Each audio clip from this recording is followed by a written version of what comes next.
بہت سے گاؤں شہر دیش میرے جانے ہوتے ہیں اور لوگوں سے ملاقات کر کے کچھ باتیں بتانے کا اللہ موقع دیتا ہے. اور پربھنی میں پہلی دفعہ میں آیا ہوں، لیکن پچھلے 3-4 سال سے لگاتار بلایا جا رہا ہے مجھے. صرف پربھنی میں نہیں، ہندوستان کے بہت سے جگہوں سے انویٹیشنز آتے ہیں، لیکن میں سب جگہ نہیں جا سکتا ہوں اور ہیومنلی پاسبل نہیں ہے. یہ ایک انسان ہر جگہ نہیں جا سکتا ہے. یہ ایک ریزن ہے کہ ایک انسان ہر جگہ نہیں جا سکتا ہے. اور دوسرا ریزن بھی ہے، میں جب کہیں پروگرام کرتا ہوں تو کچھ کنڈیشنز ہوتے ہیں. میں کہتا ہوں کہ صرف سپیکر سٹیج پر رہے گا، باقی کوئی نہیں رہے گا. میں بھی آگے صوفے پہ جو کرسی رکھتے ہو وہیں پہ بیٹھوں گا. جب مجھے بولنا ہوتا ہے میں سٹیج پر آؤں گا. ایسا کنڈیشن ہے تو ہمارا پروگرام سورت میں مولانا نے کروایا، 50,000 کا مجمع تھا. سٹیج پہ میں اور مولانا حذیفہ صاحب دونوں ہی تھے، باقی کوئی نہیں تھے. تو اس سچویشن میں ہوتا یہ کہ لوگ کی نظر صرف سپیکر پر رہتی ہے. ورنہ ہمارے مسلمانوں میں آپ دیکھیں ایک سٹیج پر 200 لوگ رہتے ہیں.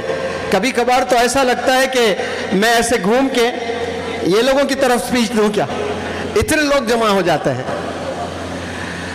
اور اتنا ڈسٹربنس ہوتا ہے. کوئی فون پہ بات کر رہا ہوتا ہے، کوئی ناک میں انگلی کر رہا ہوتا ہے، کوئی بغلوں میں کھجا رہا ہوتا ہے، اور وہ ہمارے کیمرہ مین سب لے رہے ہوتے ہیں. اور نیا زمانہ تو لائیو بھی دکھا رہے ہوتے ہیں اس کو فیس بک پہ، یوٹیوب پر. کوئی جمائی لے رہا ہے، کوئی کھجا رہا ہے، کوئی پان کھا رہا ہے، کوئی بات کر رہا ہے فون پہ، اور مولانا موبائل پہ سپیچ دے رہے ہیں کہ موبائل کا استعمال نہیں کرنا. تو مولانا کے پیچھے ایک بندہ ہے موبائل پہ بات کر رہا ہے. تو یہ چیزیں ہوتی ہیں. اس لیے میں کنڈیشن رکھتا ہوں، میں جب آؤں تو سٹیج پر کوئی نہیں. تو پھر ڈسپلن جب قائم ہو جاتا ہے تو میسج دلوں میں میسج کو بھیجا جا سکتا ہے.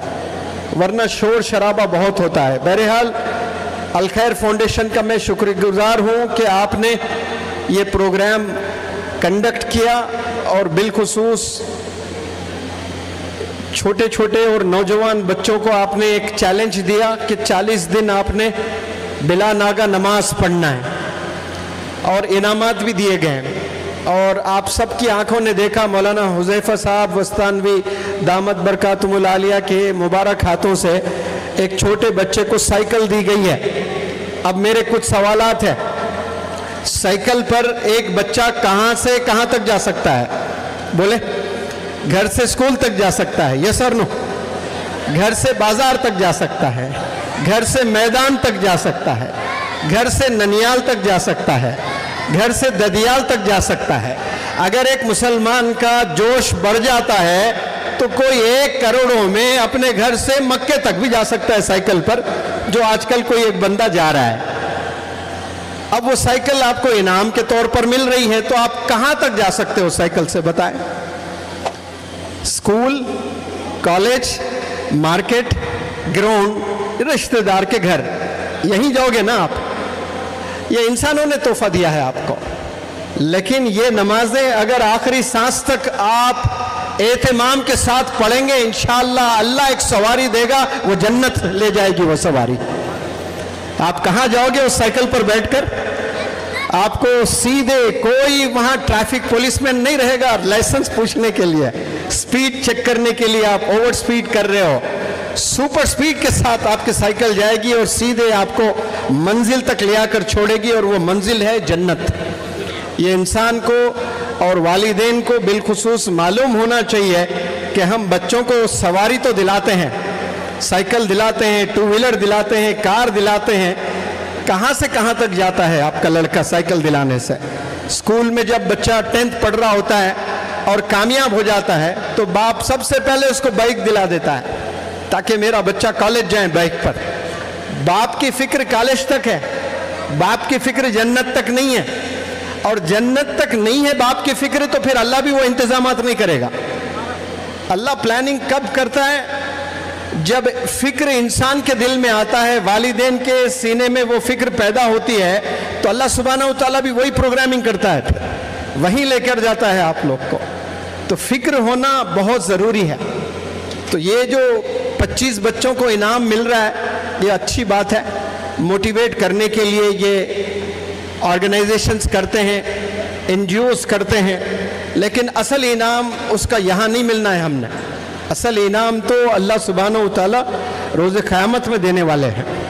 اور بالخصوص آج میں ابھی دیکھ رہا ہوں مجمع بھرا ہوا ہے, چھوٹے بچے ہیں, بڑے بچے ہیں, والدین پیرنٹس ہیں, خواتین ہیں, اور باہر بھی بہت سے بچے ہیں. میں سمجھ رہا تھا کہ وہ آئینہ ہے, وہی یہیں کے بندے وہ آئینے میں نظر آ رہے ہیں. دریافت کیا تو پتہ چلا کہ نہیں وہ الگ مجمع ہے. پھر اب یہ تمام جتنے بھی بندے ہیں, میرے زندگی میں نے کبھی پریپیئر کر کے سپیچ نہیں دی کہ مجھے کیا بولنا ہے, پوائنٹس لکھ کر لانا ہے, ایسا نہیں.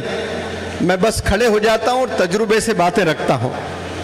اور جب اطمینان سے بیٹھے ہوئے ہوتے ہیں لوگ, دلچسپی سے سن رہے ہوتے ہیں, تو پھر بڑے اچھے میسیجز نکلیں گے میرے دل سے. اب آپ شور شرابہ کریں گے, گڑبڑ کریں گے, باتیں کرتے رہیں گے, تو پھر وہ میسیج دل سے نکلتا ہی نہیں ہے. تو بالخصوص جو چھوٹے بچے سامنے بیٹھے ہیں ان سے گزارش, اور جو ان کے آس پاس بڑے حضرات ہیں وہ بھی تھوڑی ذمہ داری لیں, انہیں بات کرنے نہ دیں. ورنہ 5-10 ایسے بچے ہوتے ہیں جو پورے پروگرام کو ڈسٹرب کر دیتے ہیں, اور دور دور سے حضرات آتے ہیں, کوئی 50 کلومیٹر, کوئی 100 کلومیٹر, کوئی 200 کلومیٹر دور سے بھی آتے ہیں سننے کے لیے. تو اسی لیے تمام جو آگے پیچھے دائیں بائیں جتنے بھی میرے بیٹھے کھڑے لوگ ہیں, میں بہت ادباً گزارش کرتا ہوں آپ سب لوگ سے کہ آپ لوگ خاموشی اختیار کریں. تو پھر میں کچھ بہت اہم باتیں آپ لوگ کے بیچ میں رکھوں گا انشاءاللہ. کیا آپ لوگ ساتھ دیں گے؟ ہاں جی, بہت عمدہ. سنیں, کچھ بہت ضروری باتیں میں آپ لوگ کے یہاں شیئر کرنے آیا ہوں. اس دنیا میں اس وقت 850 کروڑ لوگ جی رہے ہیں, اور ان 850 کروڑ میں منیمم 300 کروڑ ایسے بندے ہیں جو اسکول, کالج, یونیورسٹیز جا رہے ہیں. اور وہ 300 کروڑ بندے روز صبح اٹھ کر یا تو اسکول جا رہے ہیں, یا تو کالج جا رہے ہیں, یا پھر یونیورسٹی جا رہے ہیں. اور جو والدین محنت کر کے انہیں پڑھاتے ہیں,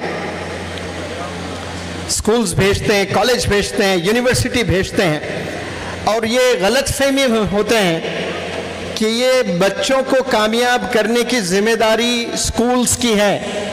ایسے 95% پیرنٹس کا یہ ماننا ہے کہ بچوں کی کامیابی ٹیچرز کے ہاتھ میں ہے, بچوں کی کامیابی مینجمنٹ کے ہاتھ میں ہے, بچوں کی کامیابی اسکول کے ٹیچرز کے ہاتھ میں ہے. ایسے 95% پیرنٹس کا ماننا ہے, جو کہ 100% غلط ہے. آپ کے بچوں کی کامیابی اسکول میں نہیں ہے, لکھ لیں میری اس بات کو. اسکول کے ٹیچرز کے ہاتھ میں بھی نہیں ہے, مینجمنٹ کے ہاتھوں میں بھی آپ کے بچوں کی کامیابی نہیں ہے. محنت کر رہے ہیں, اسکول کالج بھیج رہے ہیں, اور وہاں صرف میتھ, سائنس, سوشل کچھ سیکھتا ہے بچہ, لیکن اصل جو زندگی کے لیسنز ہوتے ہیں وہ والدین سے سیکھنا ہوتا ہے بچوں کو. اب آپ بتائیں مجھے کہ اس شہر میں, بالخصوص پربھنی کی بات کر رہا ہوں میں, نماز فجر میں مسجد میں ایک صف پوری ہوتی ہے؟ ہوتی ہے ایک صف پوری؟ بہت کم مسجد ہوں گے ایسا جو ایک صف 25 لوگ نماز پڑھ رہے ہوں, یا 2 صف میں 50 لوگ نماز پڑھ رہے ہوں, 3 صف میں 75 لوگ نماز پڑھ رہے ہوں. پربھنی میں کوئی ایک مسجد مجھے دکھا دیں جو فجر کی نماز میں 100 لوگ نماز پڑھ رہے ہوں. کوئی ایک ہے؟ بتائیں, آپ لوگ سے سوال, آپ کا شہر, آپ کے مساجد, آپ سے سوال. کوئی ایک مسجد ہے پربھنی میں فجر کی نماز 100 لوگ پڑھ رہے ہیں؟ دوسرا سوال, پربھنی میں کوئی ایک مسجد ہے جو جمعے کی نماز کے لیے 100 لوگ آتے ہیں؟ جواب دیں مجھے. بہت سے مسجدیں بھر جاتی ہیں, اور ہم سمجھتے ہیں کہ صرف جمعہ ہی پڑھنا ہے ہم نے, اور فجر کی نماز گول, اور فجر کی نماز گول کر کے آپ اپنے بچے کو اسکول بھیج رہے ہو اور آپ آفس بھی جا رہے ہو اور ماں کھانا بھی بنا کر کھلا رہی ہے، نہ وہ کھانے میں برکت، اور جو باپ جا کر محنت کر رہا ہے 8 10 12 گھنٹے وہ محنت کر کے مہینہ 25 30 40 50 ہزار کما رہا ہے۔ اللہ علیہ وسلم الصلاة عماد الدین فمن اقامها فقد اقام الدین ومن هدمها فقد هدم الدین۔ برادران اسلام، شہر پربنی سے تعلق رکھنے والے نوجوانان ملت، علماء کرام اور پردہ نشین خواتین، مائیں اور بہنیں، سب سے پہلے ہم سب رب کریم کا شکر ادا کرتے ہیں کہ اللہ رب العزت نے ہمیں ایمان اور اسلام جیسی عظیم نعمت عطا فرمائی، اس لیے کہ اس دنیا میں وہی شخص اپنی زندگی کے مقصد کو سمجھ سکتا ہے جس شخص کو اللہ نے ایمان اور اسلام عطا فرمایا۔ جس شخص کی زندگی میں ایمان اور اسلام نہیں، وہ شخص اپنی اس زندگی کے مقصد کو نہیں سمجھ سکتا۔ لہذا ہم اللہ رب العزت کا جتنا بھی شکر ادا کرے کم ہے کہ اللہ نے اتنی عظیم نعمت ہمیں بغیر مانگے عطا فرمائی۔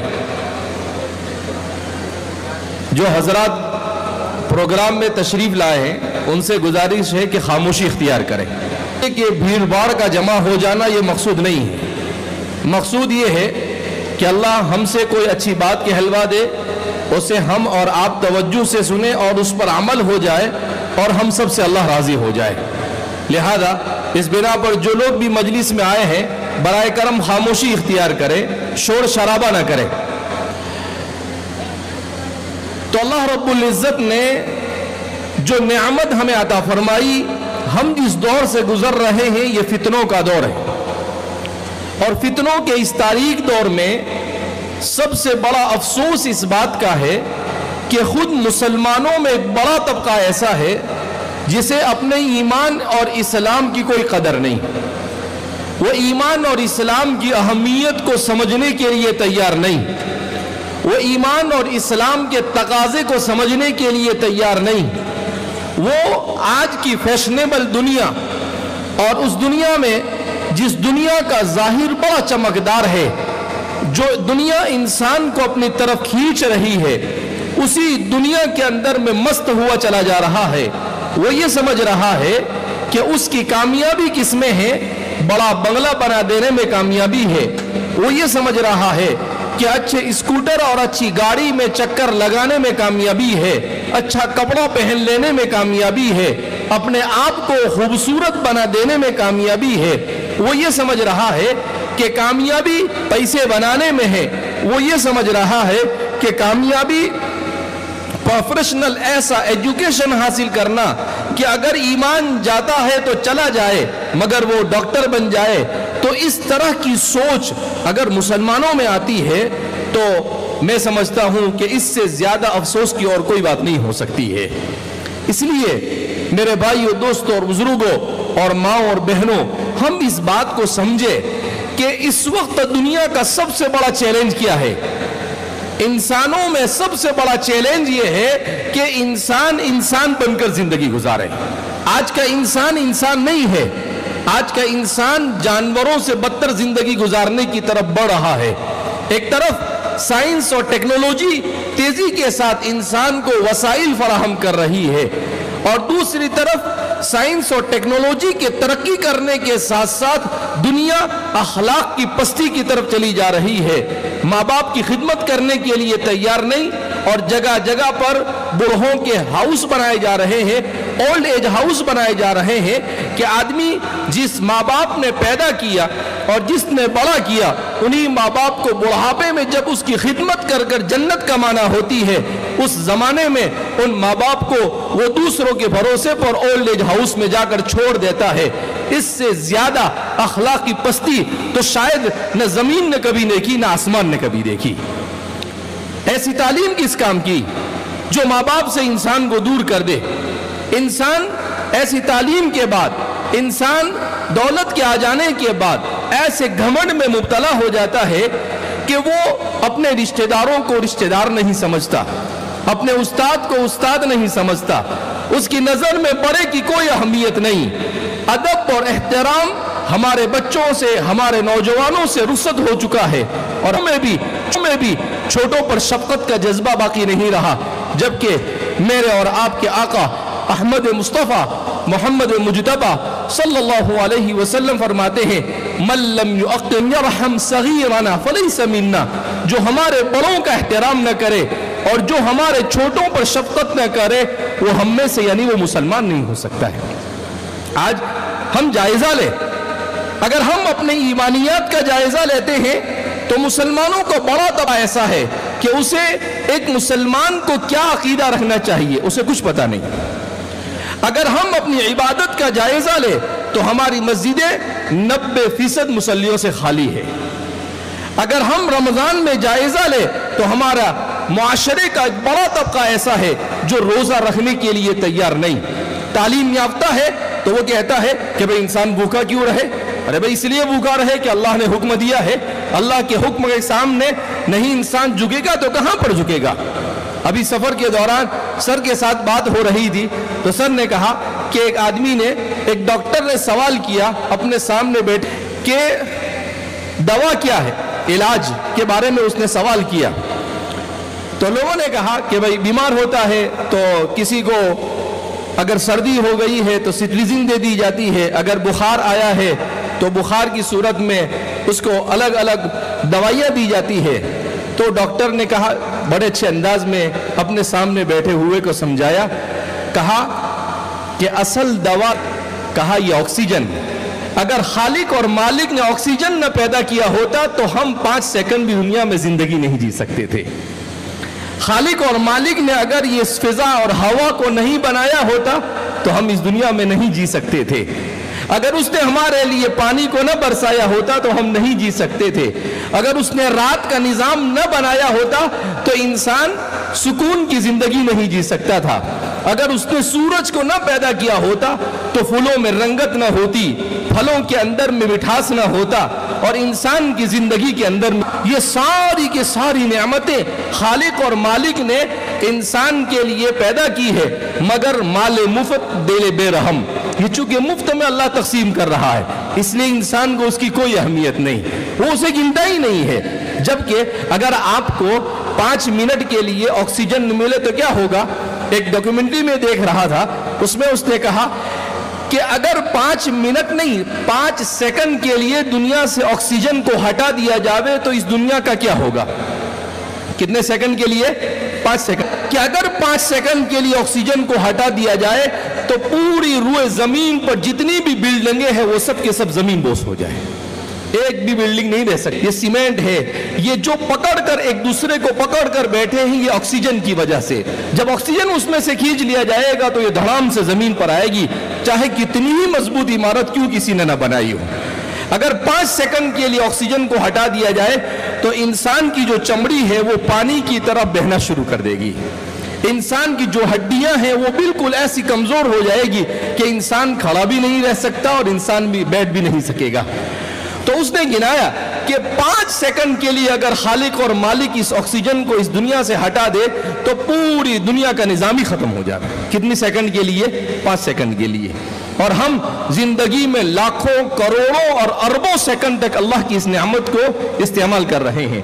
آکسیجن کا اہمیت کا اندازہ تو انسان کو ہوا ہوگا کہ جب بیمار ہوئے کورونا کے زمانے میں کیا ہوا کہ آکسیجن کم ہو گیا، کہ آکسیجن لاؤ۔ اگر اسی آکسیجن کو اللہ رب العزت کہتا آکسیجن آپ کو ہم فری میں نہیں دیں گے، پیسے سے خریدنا پڑے گا، تو ایک دن میں انسان کو 3000 سے 4000 روپے کا صرف آکسیجن خریدنا پڑتا۔ 3000 4000 کماتا نہیں انسان تو 3000 اور 4000 کا آکسیجن وہ کہاں سے لاتا؟ لہذا اس بنا پر ہمیں اللہ رب العزت کی عظمت، اللہ کی محبت، اگر انسان خود بخود بہترین انسان بن جاتا ہے، انسانی معاشرہ ایسا معاشرہ بن جاتا ہے جیسا کہ حضرات صحابہ کا معاشرہ تھا۔ کیسا معاشرہ تھا؟ اللہ درمیان جھگڑا ہوا، اب وہ جھگڑا قاضی کے پاس لے جایا گیا کہ بھئی کیا جھگڑا ہے؟ تو کہا ایک خریدنے والا ہے اور ایک بیچنے والا ہے. کہا کیا جھگڑا ہے ان دونوں کے درمیان؟ کہا بیچنے والا کہہ رہا ہے کہ میں اپنے اس گھوڑے کو 200 درہم میں بیچ رہا ہوں، اور خریدنے والا کہہ رہا ہے کہ میں اس گھوڑے کو 300 میں خریدوں گا. سمجھ رہے ہیں آپ بات؟ بیچنے والا کتنے میں